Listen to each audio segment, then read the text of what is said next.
நாம் இப்போது கடல் புத்தகத்தை பற்றி பேச போகிறோம். எங்கள் நண்பர் தான் எனக்கு அந்த சஜஸ்ட் பண்ணி அந்த புக்கு படிங்க அப்படின்னு சொன்னார். இந்த கடல் ஏன் படிக்கணும்னா, நம்ம பக்கம் இருக்கிற மனிதர்கள் எந்த மாதிரியான மனிதர்கள் நம்ம கூட இருக்கிறாங்க, நம்ம யார்கிட்ட எப்படி நடந்துக்கணும், யாரை நாம் சரியாக அவங்க யார் பின்னாடி நம்ம போகணும் அப்படின்றத கடல் படித்தா தீர்க்கமாக தெரிஞ்சுக்கலாம். அது மாதிரி தான் சாமன்றவரோட சேர்ந்து சாமன்றவர் சொல்கிறத கேட்குறது தான் தாமஸ் சொல்லி தாமஸ் என்னவா ஆயிருக்காருன்றது தான் இந்த புத்தகத்தோட முக்கியமான கூறு. தாமஸ் ஒவ்வொன்றும் சொல்லி கொடுத்து தான் வளர்க்குறாரு. அவர் 8 ஆண்டு காலம் அவங்க ஒட்டுக்காவே இருக்கிறாங்க. அவங்க வழி நடத்திட்டு போகிறது அவர் தான். அப்படின்னா அவன் எவ்வளோ கற்றுருப்பான், அந்த ஃபாதர்கிட்ட அவன் எவ்வளோ கற்றுருப்பான். இப்போ அதில் முத கடலில் தாமஸ் அவங்க வர்றது தான் எங்களுக்கு ஞாபகம் வருது. முத தாமஸ் வர்றது தான். தாமஸ் சின்ன பையனாக இருக்கான், 3 வயசு பையனாக இருக்கான்.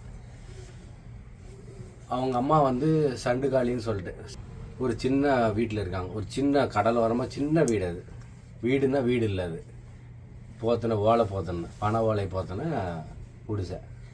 அதில் தான் இவங்க 2 பேரும் இருக்கிறாங்க. அந்த மலையில் இவர் வராரு, செட்டின்றது அவங்க அப்பான்னு சொல்லிக்கிறாங்க. ஆனால் அவங்க அப்பா இல்லைன்றது இவங்க அது அப்புறமா தெரியும், நீங்கள் படிச்சிங்கன்னா. செட்டின்றது வராரு. அவன் மலையில் ஒன்று எழுறா வெளியே வாடா அப்படின்னோடனே வெளியே வருவான். அம்மா தூங்குறா அப்படின்வாங்க. அவன் என்னன்னுவான், போடா வெளியே காத்துட்டுறா, யாரா வந்தால் குரல் கொடுறா அப்படின்னு சொல்லுவாங்க. இவன் மழை பெய்யுது அப்படின்னு சொல்லுவான். அப்போ அவன் கொஞ்சம் கூட கவலைப்படாமல், போடா சொல்கிறது கேள்றா, கீழே போய் வெளியே உட்கார்றா அப்படின்னுவான். அவன் ஒரு கல்லில் பனைவாழையை வச்சு தலையை நினையாமல் பார்த்துட்டு இருப்பான். அப்போ உள்ளே போனால் சண்டுகாலின்ற அவங்க அம்மா படுத்துட்டு இருப்பாங்க. அப்போ பார்த்தா இவன் காலால் எட்டி மிதிக்குவான். ஏழு மூதி என்ன பண்ணுற ஏழுன்னு. ஆனால் அவங்க இறந்துட்டு இருப்பாங்க.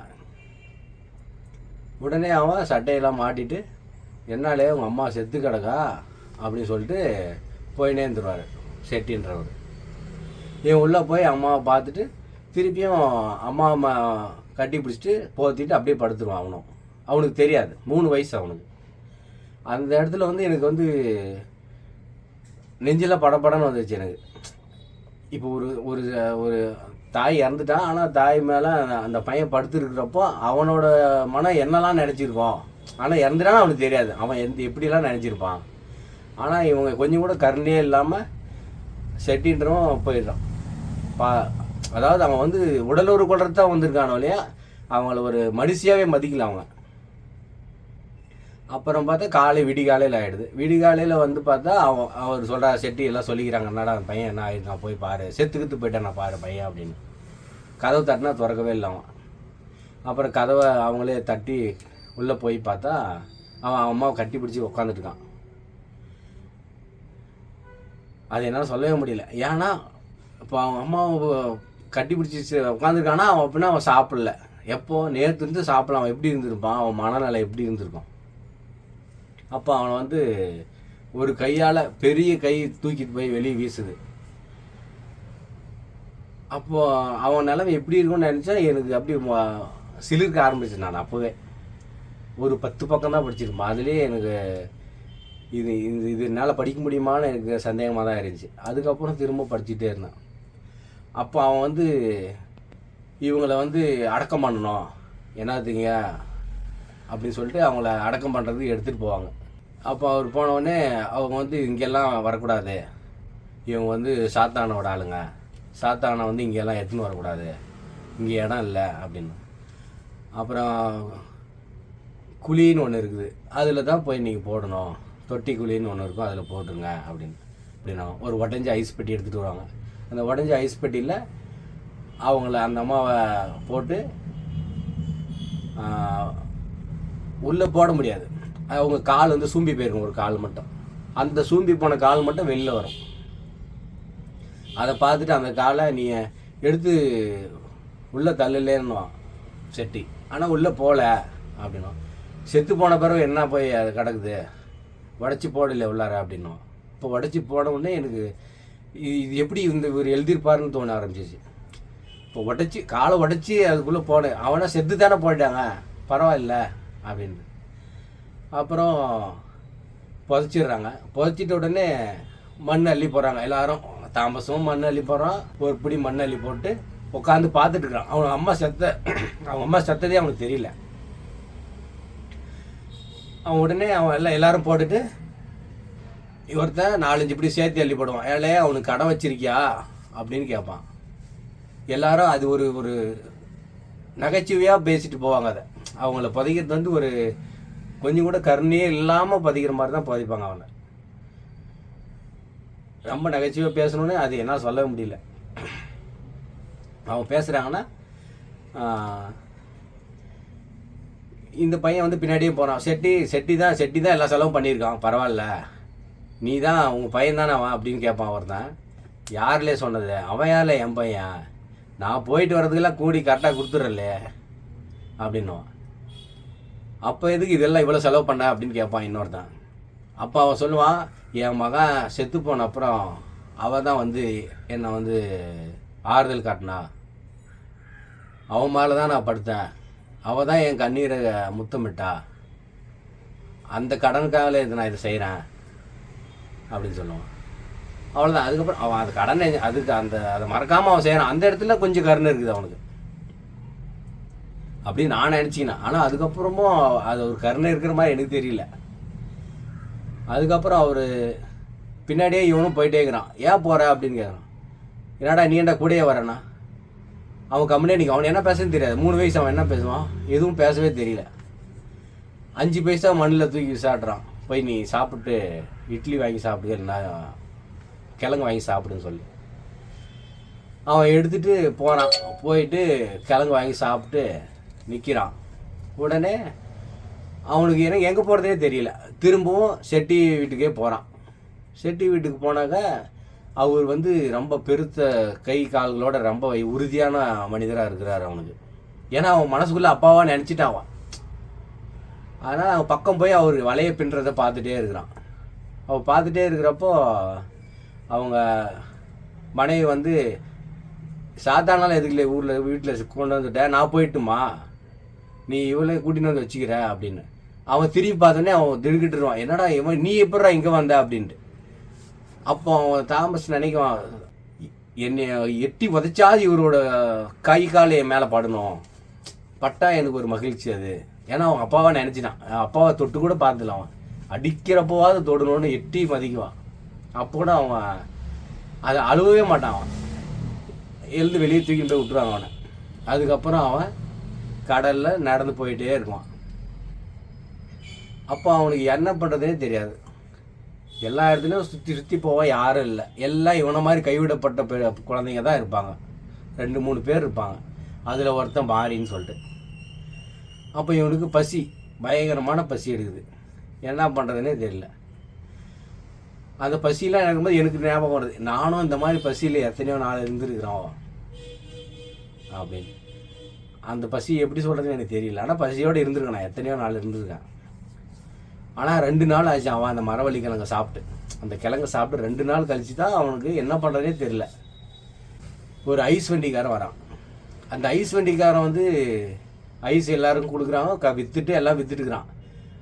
அவங்க குழந்தைகளுக்கெல்லாம் வடையும் டீ பால் எல்லாம் வாங்கி கொடுத்து அவனை வந்து ரொம்ப ரொம்ப மேன்மையாக பார்த்து அவன் பையனை எப்படி பார்த்துக்கோ அவளை அன்பாக பார்த்துக்கிறான் அவன் பையனை.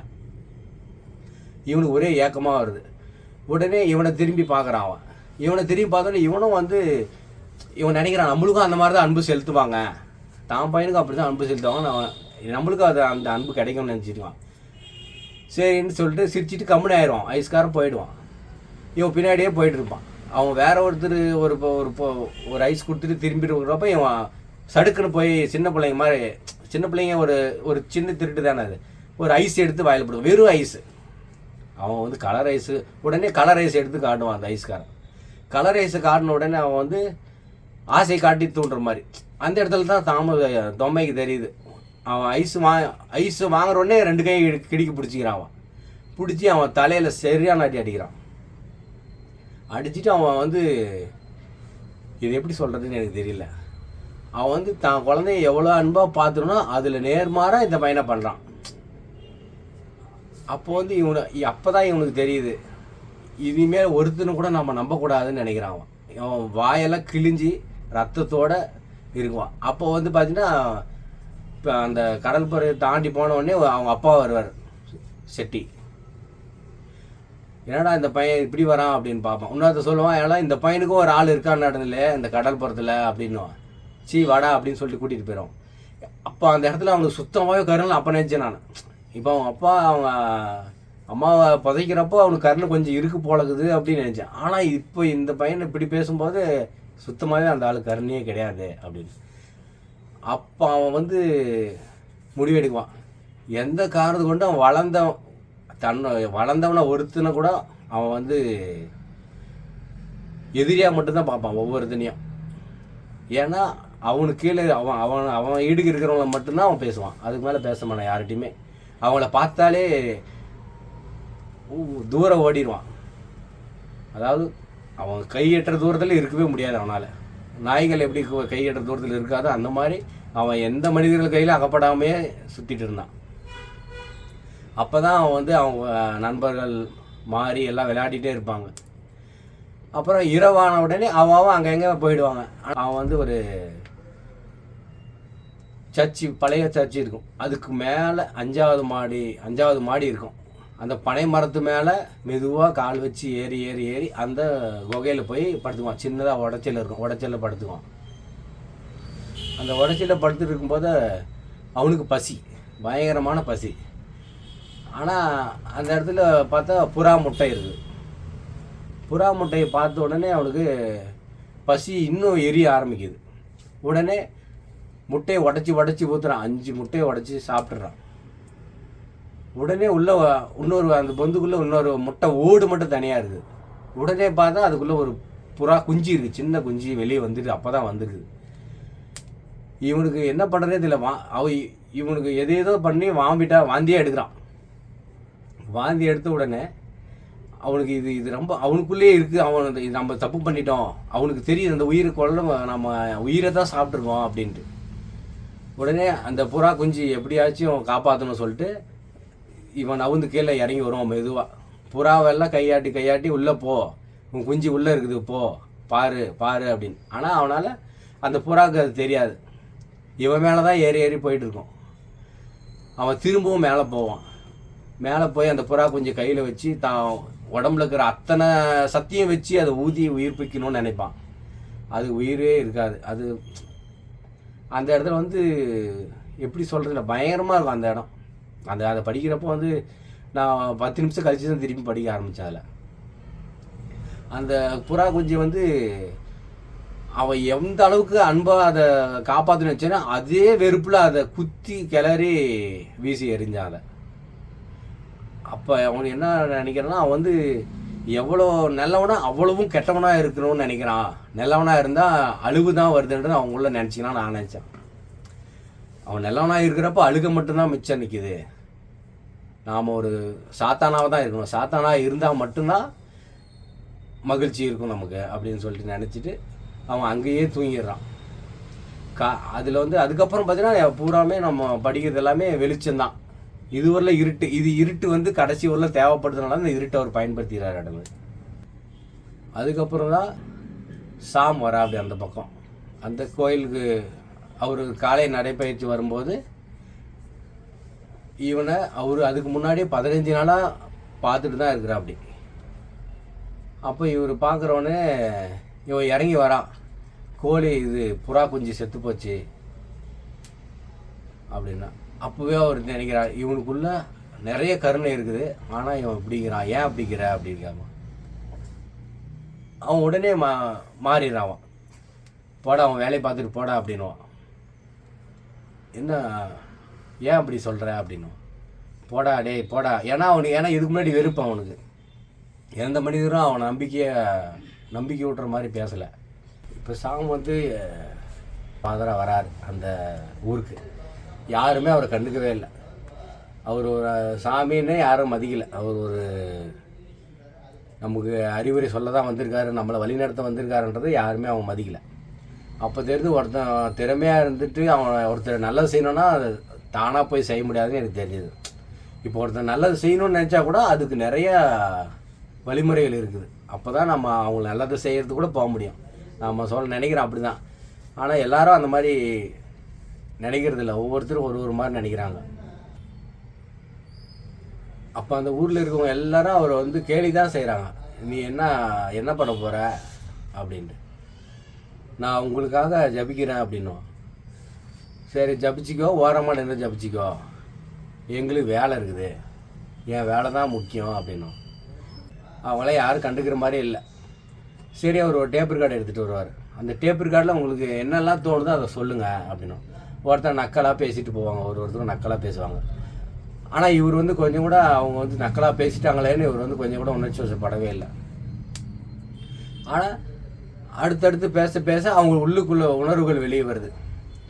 என்ன வேணாலும் இருக்கட்டுங்க, நல்லபடியாக இருக்கட்டும், எல்லோரும் நல்லா இருக்கட்டும்னு நினைக்கிறாங்க. அவங்க உள்ளுக்குள்ளே நல்லவங்களாக தான் இருக்கிறாங்க. வெளியே வேணால் அப்படி இருக்கலாம், ஆனால் உள்ளுக்குள்ளே அவங்க நல்லவங்களாக தான் இருக்கிறாங்க. அதை அவங்க ரொம்ப அழகாக பதிவு பண்ணிகிட்டே போகிறார் எல்லாத்தையும். அப்போ தான் தொம்மையே வரான். தொம்மை என்னாலே என்ன எடுத்துகிட்டு போகிறான் அவன் அப்படின்னு கேட்பான். அவன் நண்பன்கிட்ட மாறிக்கிட்டேன். அவன் சொல்லுவான், எதோ எடுத்துகிட்டு போகிறான்டா, என்ன எடுத்துகிட்டு போகிறான்னு தெரில அப்படின்னு. அது என்ன பொட்டியாக இருக்குடே அப்படின்னும். அப்போ உடனே சாம் பார்த்துருவார். என்னப்பா என்ன வாங்க அப்படின்னும். அடித்து பல்லுகளெல்லாம் உடச்சிடுவோம் போடா அப்படின்னு சொல்லுவான் தாமஸ். அப்போது இதில் பேசுகிறியா அப்படின்னு கேட்பான். நான்லாம் பேச மாட்டேன் அப்படி கல் எடுத்துருவோம் கையில். ஏன்னா அவர் யார் மேலே நம்பிக்கையே கிடையாது. அதனால் உடனே அப்போது அவர் பயமோ தயக்கமோ எதுவுமே காட்டல. அவர் கண்ணில் நேராக நிமிர்ந்து அவனை அந்த நிமிர்வான பார்வையே அவனை மாற்றுது கொஞ்சம் கொஞ்சமாக. அப்புறம் அவன் பக்கம் நெருங்கி வரான். நான் பேசல, எதா பேசுனா பல்லுகள்லாம் உடச்சிடுவேன் அப்படின்னுவான். உடனே அவன் சொல்லுவான், உனக்கு என்னெல்லாம் தோணுதோ அது பேசுங்க அப்படின்னு சொல்லுவார் சாம். அவன் நாயே அவன் வாயில் வர எல்லாத்தையும் பேசுவான். அது எல்லாமே அவர் பதிவு பண்ணிவார். திரும்பவும் ஓடிடுவாங்க ரெண்டு பேரும். மாறி அவனும் ஓடிடுவாங்க தூரமாக. அப்புறம் இவனுக்கு என்ன தோணுன்னு தெரில, தொம்மைக்கு திரும்ப நம்ம பேசணும், அதில் இன்னொரு வாட்டி பேசணும் போல் இருக்குல்ல, ஏதோ பண்ணுது இல்லைன்னு, நான் போய் பேசிட்டு வரேன் திரும்பவும் அப்படின்னும். மாறி நான் வரல, நீயே போடா அப்படின்னும்.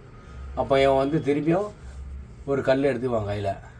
நான் பேசுகிறேன் திருப்பியும் அப்படின்னுவான். சரி பேசுவா அப்படின்னுவான். அப்பவும் அதே பார்வை அதே நிமிர்வோடு தான் நின்று இருப்பார் சாம். அப்போ அவன் அதே மாதிரி நாயே பேயே சாத்தானே அப்படி பேசிக்கிட்டே இருந்துட்டு அதுக்கப்புறம் அவனுக்குள்ளே இருக்கிற வெளியே அழ ஆரம்பிச்சிடுவான். என் அம்மா எங்கே போயிட்டாம்மா, என்னை விட்டு விருந்து சாப்பிட போயிட்ட நீ. அவங்க யாரோ சொல்லியிருக்காங்க அவட, நீ உங்கள் அம்மா உன்னை விட்டு விருந்து சாப்பிட போயிட்டாடா அப்படின்ட்டு. அவன் உண்மையிலே நம்புறான். என்னை விட்டுட்டு விருந்து சாப்பிட போயிட்டா, கரிசோறு சாப்பிட போயிட்டா எங்கள் அம்மா, எங்கடிக்கிறாங்க அம்மா வாடி அப்படின்னு.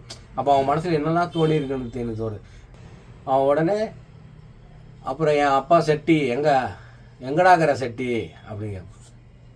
அவன் மனசுக்குள்ளே இருக்கு என் அப்பா செட்டின்னு அவன் சொல்லிடுறான். அதில் அவன் பதிவாகிடுதுன்னு அவன் சரி இப்போ அழுதுகிட்டே போயிடுவான். திரும்பவும் அவனுக்கு போன உடனே அவனுக்கு தோணுது, நம்ம என்னத்துக்கு இதெல்லாம் பேசிடக்கூடாது. அவனுக்கு தெரியுது, ஆள் மனசுலேருந்து பேசுறது அவனுக்கு அப்போ தான் தெரியுது.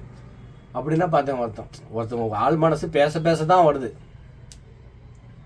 அதனால் அவன் திரும்ப போயிட்டு அவன் வீட்டுக்கே போயிடுறான். சாமி வீட்டுக்கு போயிட்டு ஒழுங்காக இந்த பதிவு பண்ணதை அழிச்சிடு, அழிக்கலைன்னா மண்டையை உடச்சிடுவேன் அப்படின்னுவான். சரி அழிச்சிடுறான் அப்படின்னுவான். என் முன்னாடி அழிச்சு காட்டு அப்படின்னுவான். அழிச்சிடுறேன் போடணுவான். அழிக்கலைன்னா நான் மண்டையிடலாம் உடச்சிடுவேன் போயிட்டு அப்படின்னுவான். திருப்பியும் அவன் தூரமாக போய் நின்றுவான். திருப்பியும் திரும்ப அழிச்சிடே இல்லையான்னுவான். அழிக்க முடியாது, என்னடா பண்ணுவான் அப்படின்னுவான். அழிக்க முடியாதுன்னா அழிக்க முடியாது. அவனுக்குள்ள ஒரு பயம். அவனுக்கு அப்போ இவன் ஏன் இப்படி சொல்கிறான், எடுத்து பேசாதெல்லாம் அவர் என்னன்னு தெரில. அப்போ தான் சாமோட பார்வை தெரியுது. இவன் அப்போ அவன் அதில் எழுதுறாரு, ஒரு புலிசூரா வாழ் உரசனா எப்படி இருக்குமோ அந்த அளவுக்கு கம்பீரமாக பேசினாராம் சாம். அந்த பயம் அவனுக்கு ஏற்பட்டுச்சு. அவ்வளோ பயம் ஏற்படும். ஏன்னா எந்த இடத்துல அமைதி இருக்குதோ அந்த இடத்துல அதிகமான ஆற்றல் கொண்ட வலிமையை இருக்குன்றதை அவர் அப்படி சொல்லிக்கிட்டே வராரு. அமைதியாக இருக்கணும்னா நம்மளாம் நினச்சிக்கிறோம் முட்டாள் அப்படின்னுக்கிறோம். ஆனால் அமைதியாக இருக்கிறவன் தான் ஆற்றல் மிக்கவனாக இருக்கிறான் அப்படின்றதையும் அதில் அப்படி சொல்லிக்கிட்டே வராரு. அவர் பார்வையாலே ஒவ்வொருத்தரையும் நாம் வந்து கணிக்க முடியும். அவர் சொல்கிறத பார்த்து படிச்சிங்கன்னா அவன் மறாவது நாள் திரும்பவும் வரான், அழிச்சிட்டியா இல்லையா அப்படின்னு. அழிக்க முடியாதுன்னு சொல்கிறாரு அவர். பின்னாடி பார்த்தா செம்பான்னு சொல்லிட்டு ஒரு நாய் இருக்குது, கொம்பேரியின் முகம் நாய். அந்த நாய் வந்து ரொம்ப பிரமாதமான நாய். அது அமைதியாக இருக்கும், அவன் எதுவுமே பேசலாம். அவர் உள்ளே போயிட்டாரு, அவன் பக்கம் வந்து நாசி காட்டி சும்மா தான் நிற்கிது. அது எல்லா நாய்கிட்டையும் அவன் சண்டை போட்டவன் தானா. ஆனால் இந்த நாயை பார்த்து அவன் பயப்படுற மாதிரி, ஏன்னா அமைதியாக இருக்கணும், பயம் இல்லைன்னு அர்த்தம் அப்படின்னு அவன் அப்போ தான் அவனுக்கு புரியுது. அமைதியாக இருக்கணும், ஒன்றுமே பண்ண முடியாது. இந்த நாய் குலைக்கலை, உருமலை, ஒன்றுமே பண்ணலை, ஆனால் கம்பீரமாக நிற்கிது. அவனுக்கு வந்து பயம் ஏற்படுது. உடனே அவன் வந்து வெளியே வரான், திருப்பி போயிட்டு சாப்பிட்டியா அப்படின்னு கேட்குறாரு. அவன் இதுவரை சாப்பிட்டியான்னு கேட்டதே இல்லை யாருமே. அவனை சாப்பிட்றியான்னு கேட்டவுடனே நீ அழிக்கிறேன்னு சொன்னால் நான் சாப்பிட்றேன் அப்படின்னு. சாப்பிட்லான்னு சரி சாப்பாடு செஞ்சு போடுவார், சாப்பிடுவான், சாப்பிட்டுட்டு தூங்கிடுவான். ஆனால் அவங்ககிட்ட இன்னமும் நம்பிக்கை வரல. அவன் காலையில் விடிய எல்லாமே எடுத்துகிட்டு போயிடுவான், வாட்சி அங்கே இருக்கிற டேப் ரெக்கார்டு எல்லாத்தையும் தூக்கிட்டு போயிடுவான். அப்பவும் பாரு அவன் திருடிட்டு அவன் வெளியே போகணுன்ற எண்ணத்தோடு தான் இருக்கிறனாலே அவன் சாம் சொல்கிற மாதிரி கேட்கலான்னு நினைக்கலாம். அவன் சாப்பாடு போட்டார் அப்படின்னு. ஏன்னா அவன் அவ்வளோ வந்து அடி வாங்கியிருக்கான், அவ்வளோ அடி அவன் மனசில் விழுந்துருக்கு. அதனால் வந்து அவன் யாரையுமே நம்பலாம். அவன் இப்போ ஒன்றும் நம்பலை. உடனே அவன் அவன் கரெக்டாக சொல்லுவார், சின்ன பசங்கன்னா வந்து எங்கே போயின்னு எனக்கு தெரியாது, அவன் நேராக திருச்செந்தூர் தான் போவான். திருச்செந்தூர் போகணும், பஸ் ஏறுவான். பஸ் ஏறினா லேட்டாக, பஸ் வந்து 6 மணிக்கு தான்றனால அவன் கடல் வழி நடந்தே போயிடுறான். அவன் ஒரு சின்ன பையனால் என்ன வேணாலும் பண்ண முடியும், சின்ன விஷயம் பெரிய விஷயம் செய்ய முடியும்னு தெரியுது. அதில் நடந்தே 16 கிலோமீட்டர் போகிறான்னா பார்த்துவாங்க. விடிய 16 கிலோமீட்டர் பஸ்ஸில் ஏறி உட்காரான். இவர் போய் பக்கம் உட்காராரு. உட்காந்தோடனே அவனால் எந்திரிக்கவே முடியல. ஏன்னா ஏற்கனவே அவரோட பயம் தெரியுது அவனுக்கு. ஒழுங்காக நான் திருடன் சொல்லிடுவான், ஒழுங்கு மரியாதை வந்துடு. அந்த இடத்துல மீற வேண்டியது இருக்குது. ஒரு புனிதனாக இருந்தால் கூட மீறணும்னு இருக்குது. நீ நான் சொல்கிற மாதிரி கேட்கலன்னா உன்னை வந்து திருடன் சொல்லிடுவான் அப்படின்னு சொல்கிறேன். அந்த இடத்துல நான் நினச்சேன், இப்போ இவர் வந்து ஃபாதராக இருக்கப்போ கூட இவர் பார்த்து இவரும் இந்த மாதிரி தானே அதிகார துஷ்பிரயோகம் பண்ணுறாரு போலக்குது அப்படின்னு நினச்சேன் நான். ஆனால் அந்த இடத்துல அவர் மேலே எனக்கு கோவம் தான். அந்த பையனை அன்பாக தானே கூட்டிகிட்டு போயிருக்கணும், இவ்வளோ அன்பாக்குறான் இப்படிக்கிறன்னு சொல்கிறாரு. அப்புறம் அவனை கூட்டிகிட்டு போகிறாரு. போயிட்டு அவர் அடி வந்து சரியான அடி அடிச்சிடறாரு. அவர் வீட்டுக்கிட்ட போயிட்டு, நீ என்ன பண்ணி வச்சுருக்க, உள்ளேயே அவன் சாப்பிட்டு உள்ளேயே மழை கழிச்சிட்டு போயிருப்பான், நீ செஞ்சதெல்லாம் நீ தான் சரி பண்ணணும் அப்படின்னு சொல்கிறாரு. அப்போ நினச்சா, அப்போ நம்ம தப்பு செஞ்சால் அடிக்கிறது நல்லதான் அப்படின்னு டக்குன்னு கூட எனக்கு தோணுச்சு. தப்பு செஞ்சால் தண்டிப்பு வேணும்ன்ட்டு. அப்போது உடனே செம்பா பார்க்குறான். பின்னாடி பார்த்தா செம்பா காலை கட்டி வச்சுருக்காரு. அவர் ஒரு காலை நொண்டி வருது. ஏன்னு கேட்டால் இதுக்கு வந்து இது வந்து இதோட வேலையை தவற விட்டுருச்சு, அவன் வேலையை கரெக்டாக செய்யலைன்னா தண்டனை இருக்கணும் அப்படின்னு. அப்போ தான் தோணுது, ஓ ஆமாம், நாய்க்கே தண்டனை கொடுக்குறாருன்னா எல்லாருக்கும் தண்டனை தான் இது அப்படின்ட்டு. அதுக்கப்புறம் அவன் வந்து எல்லாத்தையும் சுத்தம் பண்ணிவிட்டு போயிட்டு கிணத்துல குளிச்சுட்டு வா அப்படின்னு. குளிச்சுட்டு வந்த உடனே திரும்ப ஒரு சாப்பாடு செஞ்சு போவார். அப்போ உடனே நமக்கு தோணுது, இவன் திருப்பி இவர் வந்து கருணை உள்ளவராக மாறுறாரு, சாப்பாடு செய்யணும் சாப்பிடு அப்படின்னாரு. சரி சாப்பிட்றான், உப்புமா சாப்பிட்றான். சாப்பிட்டுட்டு அங்கேயே தூங்கிடுறான். செம்பா தான் பார்த்துட்டே இருக்குது. அந்த நாய் ஒத்த காலில் நடக்கிறது தான் எனக்கு ரொம்ப ஆச்சரியம். ஒத்த கால் கட்டி விட்றாருன்னா பார்த்துக்கோ. அப்படின்னா அவர் எல்லாத்துக்கும் சின்ன தண்டனை வேணுன்றத சொல்லிகிட்டே வராங்களாட்டுது. தப்பு செஞ்சால் தண்டனை இருக்குதுன்னு நினச்சா மட்டும்தான் நம்ம கொஞ்சம் சரியாக நடப்போம். இப்போ அவர் அந்த அடிக்கலைன்னா இவன் வந்து இந்த இடத்துல நின்று இருக்க மாட்டான், பஸ்ஸில் ஏறி வெளியூர் போயிருப்பான். அது ரொம்ப நல்லா இருந்துச்சு. அது இதான் கூட்டின்னு போகிறாரு. ஒரு ஹாஸ்டலுக்கு கொண்டு போய் அவரே சேர்த்துறாரு. ஹாஸ்டலில் சேர்த்தனா ஹாஸ்டலில் அவனுக்கு சரியானபடி இல்லை. ஏன்னா இவன் வந்து எங்கேயுமே படிக்கலை. இவன் திடீர்னு போனோடனே அவனை பெரிய பசங்கள்லாம் திட்டுறாங்க, அடிக்கிறாங்க, அவனால் இருக்கவே முடியல.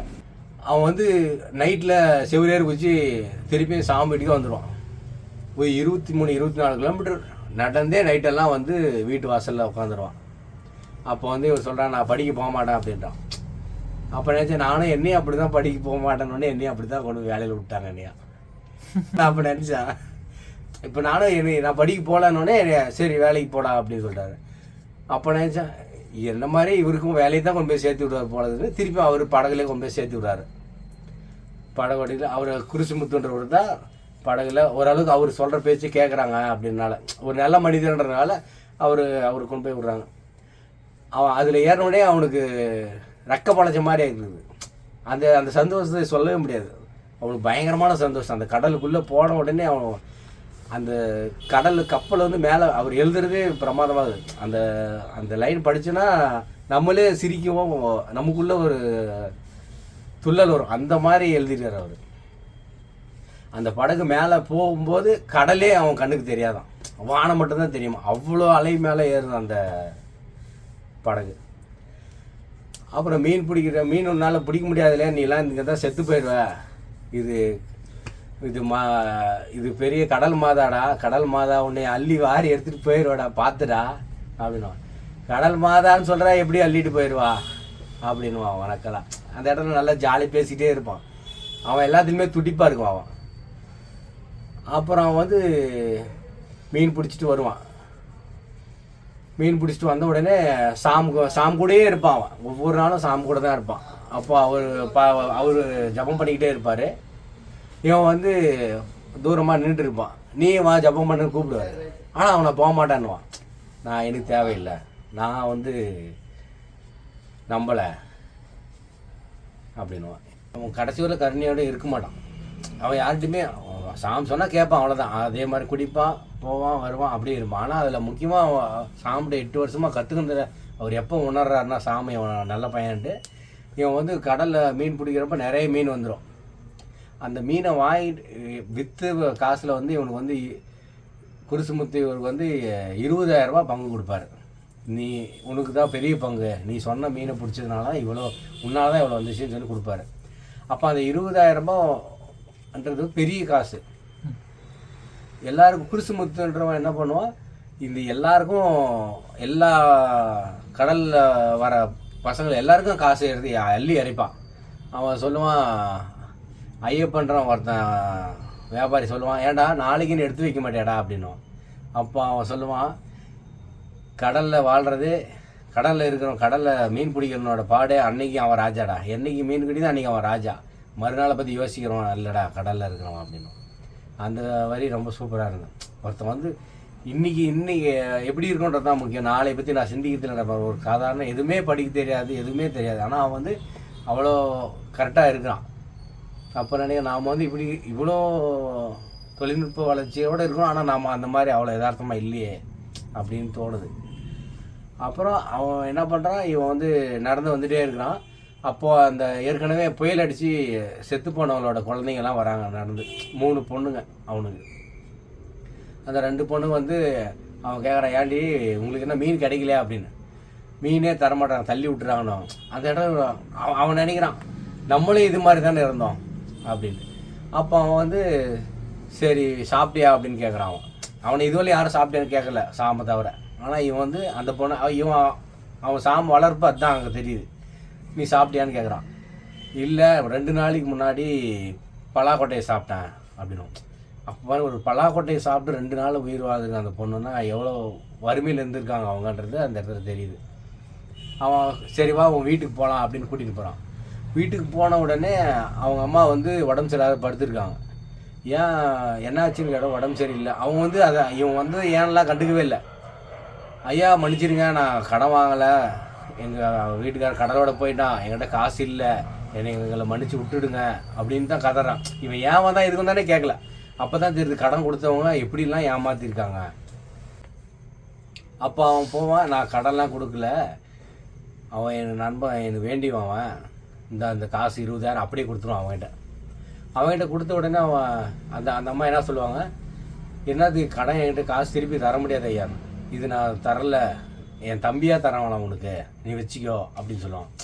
அந்த இடத்துல தான் அவன் வந்து கடவுள் வழியை பயணிக்க ஆரம்பிக்கிறான். அவன் அப்படின்னா பார்த்து ஒருத்தன் கருணைன்றது அங்கே தான் தொடங்குது. அவனுக்கு ஒருத்தர் கொடுக்கறதுலேருந்து தான் கருணை வருது. அந்த இடத்துல அந்த கடற்கரையில் யாருமே அவங்க கண்டுக்கல. அவங்க கூட மீன் பிடிக்க போனவங்க கூட அந்த குடும்பம் என்ன ஆச்சுன்றத கவலையே இல்லை அவங்களுக்கு. ஆனால் இவனுக்கு அந்த கவலை இருந்திருக்கு. ஏன்னா அந்த வளர்ப்பு யார் கூட இருக்கிறோமோ அதோட தாக்கம் இருந்துகிட்டே இருக்கும் அப்படின்றத அதில் சொல்லிட்டு வர்றார். என் கூட எப்படி நண்பர் இருக்காலும் அது மாதிரி தான் நானும் வளருவேன். அப்படி தான் நானும் இப்போ வளர்ந்துருக்கேன். அது மாதிரி தான் நம்ம யார் கொடுக்குறோமோ அது மாதிரி ஆகிடுவோம் அப்படின்ட்டு. அப்போ வந்து இன்னும் அம்மா கிட்ட காசு வாங்கி இட்லி வாங்கி சாப்பிடுவோம். எவ்வளோ இட்லி சாப்பிட்றது அப்படின்னு, இவ்வளோ இட்லி சாப்பிட்லாம் நீ வாங்கி சாப்பிடு அப்படின்னு. அப்போ சொல்லுவான், அவ்வளோ இட்லி நான் சாப்பிடுவேன். சரி, நான் அந்த பிள்ளைக்கு அந்த சந்தோஷத்தை வந்து நானே அந்த இடத்துல சந்தோஷப்படுற மாதிரி இருந்தேன். அந்த பிள்ளைக்கு அந்த அவ்வளோ இட்லி நான் சாப்பிட போகிறேன் அப்படின்னு அந்த இடத்துல எனக்கு வந்து ரொம்ப மகிழ்ச்சியாக இருந்துச்சு. இல்லாதவன் சாப்பிட்றப்ப தான் நமக்கு மகிழ்ச்சி வருது. அப்போ இதுக்காகவாது இந்த புத்தகம் வாசிக்கணும்னு நினச்சேன் நான். அதுக்கப்புறம் அடுத்தடுத்து வாசிக்க அப்போது அந்த சாமிட்ட போகிறான். அப்போ தான் சாமம் ஜபிச்சுட்டே இருக்கிறாரு. அந்த இடத்துல தான் அவன் சொல்கிறான், இன்றைக்கி தான் நான் கடவுளை பார்த்தேன் அப்படின்னு சொல்கிறான் தாமஸ். அப்போ கண்ணீர் விழுந்து அழுறாரு சாம். இப்போ தான் நான் கர்த்தர் எனக்கு என் கையில் ஒரு முத்தை போட்டிருக்காரு. இப்போ தான் நான் இவ்வளோ நாள் ஜபிச்சதுக்கு இன்றைக்கி தான் எனக்கு கடவுள் என்னை பார்த்துருக்காரு அப்படின்னு அவன் நினச்சிக்கிறான். அப்போ நானும் ஜபிக்கிறேன்னு சொல்கிறான். அப்போ தான் அவன் சொல்கிறான், இவ்வளோ நாள் கூட இருந்ததுனால தான் நானும் ஜபிக்கிறேன் அப்படின்னு ஜபிக்க ஆரம்பிக்கிறான். அப்போ தான் அதுக்கப்புறம் தான் படிக்க ஆரம்பிக்கிறான். அதுக்கப்புறம் ஏதோ ஒரு பிரச்சனையினால இவர் அரெஸ்ட் பண்ணிடுறாங்க. அதுவும் பேக்மன்ஸோட அவர் உதவி செய்ய போய் தான். சாத்தான உதவி செஞ்சால் என்ன ஆகுன்றது அவர் பார்த்து தெரிஞ்சிக்கலாம். அவர் பேக்மன்ஸ் அவர் காப்பாற்றுறதுக்காக தான் இவர் போகிறாரு. ஆனால் அவங்க மனைவியே அவன் காட்டி கொடுத்துட்றாங்க. அவங்க கல்யாணம் பண்ணிக்க போகிற பொண்ணே இந்த மாதிரி இவரை தப்பாக புரிய வச்சுக்கிறாங்க. உடனே எல்லாம் இந்த மக்கள் உடனே மாறிடுறாங்க. இவ்வளோ நாளாக கட்டி காப்பாற்ற உடனே ஒரு நிமிஷத்தில் எல்லாரும் ஒரு வார்த்தையில் மாறிடுறாங்கன்றதை அதில் தெரிஞ்சிங்கன்னா, நம்ம எவ்வளோ நல்லவனாக இருந்தாலும் ஒரே வார்த்தையில் மாறிடுறோம் அப்படின்ட்டு. அப்போ தான் இவர் போலீஸ் ஸ்டேஷனில் அரெஸ்ட் பண்ணிடுறாங்க. இப்போ அரெஸ்ட் பண்ணதுனால என்ன ஆகுதுன்னா, அப்போ இவருக்கு மொத்த ஊருமே இவருக்கு எதிராக மாறிடுது. இந்த ஆள் இப்படி தான், நான் ஏற்கனவே பார்த்தேன் அப்படின்னு அப்போ தான் தெரிஞ்சினேன், நம்ம நல்லவனாக வாழணுன்னாலையும் அறிவும் இருக்கணும், அதே மாதிரி பாதுகாப்புணர்வும் இருக்கணுன்றத அப்போ இது பார்த்தா தெரிஞ்சிக்கலாம். அவ்வளோ பெரிய ஃபாதரே சாதாரணமாக ஒரே ஒரு நொடியில் தூக்கி வீசிடுறாங்க மற்ற பேரும். அப்போ நம்ம எவ்வளோ விழிப்புணர்வோடு ஒவ்வொருத்தட்டையும் பழகணும். நம்ம நல்லது செய்கிறோன்னு சொல்லிட்டு எல்லாத்துக்கும் நல்லது செஞ்சிட முடியாது அப்படின்றத அதில் தெரிஞ்சிருந்தாங்க. ஆனால் அப்பவும் அவர் ஏன்னா அவர் ஃபாதர்னால் எல்லாத்தையும் ஏற்றுக்கணும் தான் ஆகணும். அவர் அப்போ நினைக்கிறாரு. அதில் முக்கியமானது என்னென்னா, அவர் அரெஸ்ட் பண்ணிவிட்டு ஜெயிலுக்கு போனது கூட அவர் கவலைப்படலை. ஆனால் அவர் எழுதி வச்ச டைரி யார் கையில் சிக்கிடுமோ தான் பயப்படுறாரு. அந்த இடம் அருமையாக இருக்குது. ஆனால் அவர் கிறுக்கி அவர் மனசில் படுறது மொத்தத்தையும் அவர் எழுதி வைக்கிறாரு. காமம், நாம் ஒருத்தர்கிட்ட பேசுறது, அவருக்கு என்னெல்லாம் தோணுது எழுதிட்டே இருப்பாராம். அதை யாரும் படிச்சிடக்கூடாது, எடுத்துடக்கூடாது அப்படின்றத அவருக்கு அந்த அவ்வளோ துயரமான நேரத்தில் கூட அந்த டைரி யாரும் கைக்கு சிக்கிடக்கூடாதுன்னு தான் அவர் மனசில் தோணிருக்கு. அதுக்கப்புறம் ஜெயிலில் போனால் தெரியுது. அப்போ தான் அங்கே கூட பாரு காசு தான் விளையாடுது. காசு இருக்கிறதுனால மட்டும்தான் அந்த ஜெயிலில் நிம்மதியாகவே இருக்க முடியுது. அப்போ தான் அவர் பயன்படுத்தார் தன்னோட காசு தேவை. அப்போ நான் நினச்சேன், எந்த இடத்துக்கு போனால் காசு ரொம்ப முக்கியம். அப்போ அந்த இடத்துல சாப்பிட்டு காசு அவர் ஒரு பணக்காரா இல்லைன்னா அந்த இடத்துல அவர் திரும்ப வர்றதுக்கு வாய்ப்பே கிடையாது. காசு இருக்கிறதுனால தான் அவர் திரும்பவும் ஜெயிலில் நிம்மதியாக இருக்க முடியுது 12 வருஷம். ஆனால் ஒரு தடவை கூட அவர் நான் ஜாமீன் வேணும்னு கேட்கவே இல்லை. அவர் இவன் பெர்க்மன்ஸோட சேர்ந்துடுறான். அதனால தான் இவன் பெர்க்மன்ஸோட சேர்ந்துடுறான். இப்போ இவன் சாத்தான வழியில் போகிறான். சாத்தான வழியில் போகிறதுனால தான் அவன் உடனே பாருங்கள், யார் கூட பழகணுமா இப்போ இவன் முழு சாத்தானாவே மாறிடுறான். இவன் கையில் கத்தி வச்சு யார் வேணாலும் வெட்டக்கூடிய, கண்ணை திறந்து வெட்டக்கூடிய திறன் இருக்குது இவனுக்கு. இப்போ எவ்வளோ அன்பாக இருந்தாலும் அவ்வளோ நேர்மாறாக மாற முடியும். ஏன்னா நம்ம பழகிறவங்களோட ஆட்களை பொறுத்து அப்படி நம்ம யார் கூட பழகிறோமோ அப்படி தான் ஆகுன்றதை திரும்பவும் அவர் சொல்கிறார். எழுத்தாளர் திரும்ப அதை தான் சொல்கிறாரு. அவன் சாத்தானோட சேர்றதுனால, ஆனால் அவங்ககிட்ட இருக்கிற மொத்தையும் அவன் கற்றுக்கிறான். அவரும் படிக்கிறத பற்றி தான் சொல்கிறார். பைபிளை திரும்ப வாசிக்கணும். ஆனால் அவர் பைபிளுக்கு எதிராக தான் நடக்கிறாரு. ஆனால் பைபிளை முழுசாக வாசிக்கிட்டே இருப்பார். எப்பவுமே வாசிக்கிறது தான் அவரோட முக்கியமான வேலையாகுது. இப்போ அதில் அவங்க எழுதுனதே அதுக்கு தான் எழுதியிருக்காங்களா, நமக்காக தான் பைபிளை எழுதியிருக்காங்க அப்படின்னு அவர் நினைக்கிறாரு. பைபிள் எழுதணும்னா சாதாரணமாக எழுதலை, 3000 வருஷம் முன்னாடி எழுதிக்கிறாங்க அப்படின்னு அப்போ பைபிளில் நிறைய படிக்கிறான் இவனும் திரும்ப திரும்ப எப்பவுமே இவன் நிறைய படிக்க ஆரம்பிக்கிறான். அப்போ தான் இவன் கெட்டவனாயிரான் முழுசாக. இவன் வந்து முழுசாக கெட்டவனாயிரான்.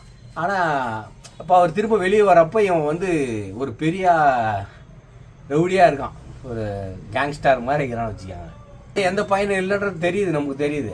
ஆனால் அது படிக்கிறதுனால தான் அவன் இன்னும் அந்த திரும்பி வர பாதையில் போகிறான். அவன் எல்லாம் திரும்பி வர முடியாது அவனால். அவன் படிக்காமே இருந்தானா திரும்பி பைபிளை படிக்கலாம் திரும்பி வர முடியாது.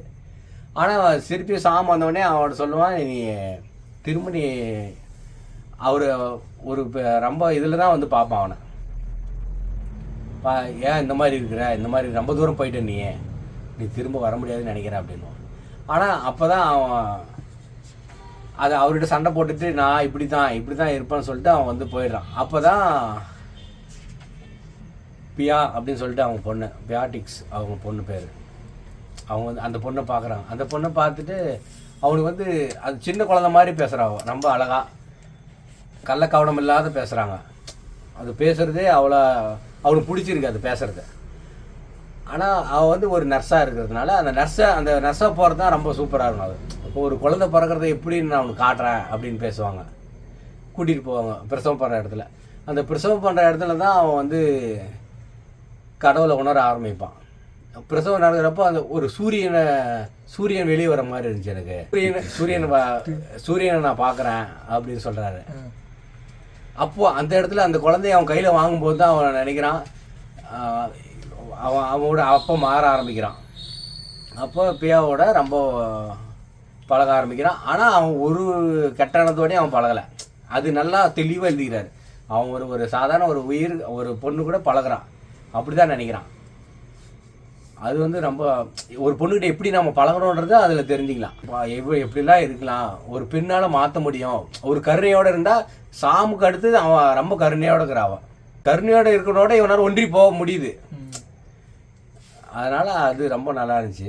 அவங்க 2 பேரும் சண்டை போட்டுக்குவாங்க, சாமும் போக்ஸும் சண்டை போட்டுக்கிறா கூட. அப்போ அவன் சொல்லுவான், நீ வந்து சாத்தானு கூட சேர்ந்துட்ட, நீ கர்த்தர்கிட்ட போகல, நீ வந்து பாவம் பண்ண துணிஞ்சிட்ட.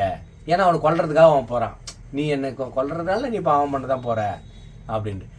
ஆனால் இருந்தாலும் அவன் நான் பாவம் பண்ணாலே பரவாயில்ல, அவங்க 2 பேரும் உயிரோடு இருக்கணும் அப்படின்னு நினைக்குவான். அது ரொம்ப சூப்பராக. அப்போ அந்த இடத்துல தான் அவர் வந்து தாமஸ் சொல்லுவான், நான் என்னால் நினச்சா இப்போ கூட இங்கேருந்து உங்கள் 2 பேரையும் ஒருத்தனை உங்களை கொண்டுட்டு நான் சாமை கூட்டிகிட்டு போக முடியும். ஆனால் எனக்கு அது எண்ணம் கிடையாது, நீங்கள் 2 பேருமே தோத்துட்டீங்க அப்படின்னு சொல்லுவான். அந்த இடத்துல அவன் தான் கர்த்தராக மாறான். அந்த இடத்துல அவன் தான் ரொம்ப மேன்மையானவனா தெரியுறான், தாமஸ் தான்.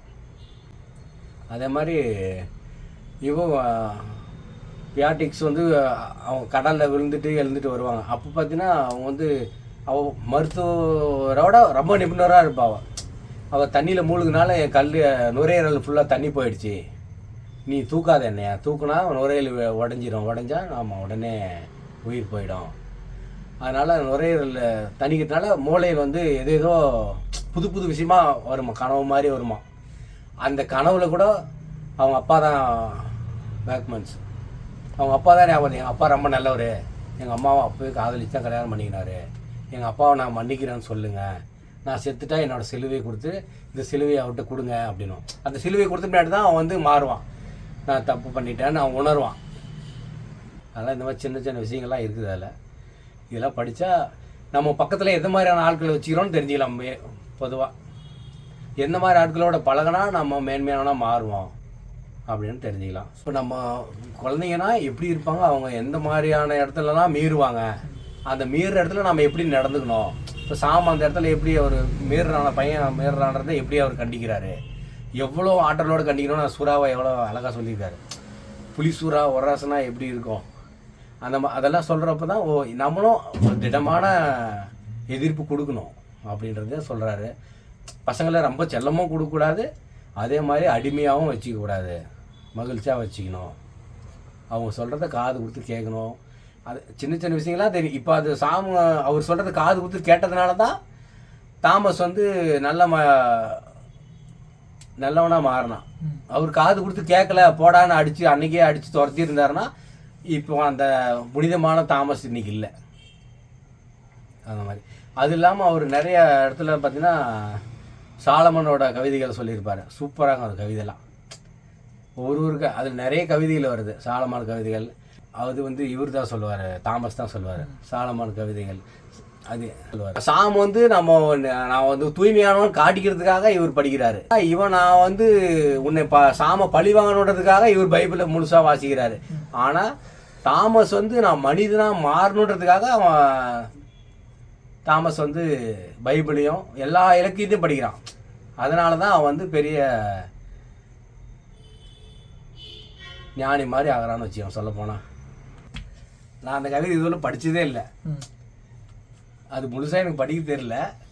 ஆனால் உன் முகம் மாதுளை உடைத்த மாதுளை போல் இருக்கும் முகம், செம்மையாக இருக்குது. அதுக்கு அதெல்லாம் நிறைய கவிதை இருக்குது. அதில் எல்லாரோட கவிதையும் இருக்குது. அதெல்லாம் படித்தா தான் தெரியும். இதை படித்தோடனே நம்ம ஒரு பைபிள் படிக்கணும்னு தோணுது எனக்கு. பைபிளில் அந்த கவிதைகளை எந்த மாதிரியெல்லாம் எழுதியிருக்காங்க, கவிதைகள் தான் எனக்கு தோணுது மெயினாக. அதுக்கப்புறம் நல்ல வசனங்களெல்லாம் சொல்லியிருக்காங்க. அதில் நல்ல இப்போ ஒரு வசனமும் நம்மளை மாற்றக்கூடிய வசனம். ஒரே 2 வரி தான் இருக்கும், ஆனால் நம்மளை மாற்றும் அந்த வசனங்கள். சாலமன் கவிதை, அந்த கவிதை பெருசு. அணிகலங்கள் எல்லாம் தொங்குகிறது அது உன் விரலுக்காக அப்படின்றதுலாம் செம்மையாக போட்டுருக்காருல்ல சாலமன். அதெல்லாம் நமக்கு சொல்ல தெரியாது, ஆனால் நல்லா இருக்குது. அது படிக்கிறப்போ நமக்குள்ளே சிரிக்கும்.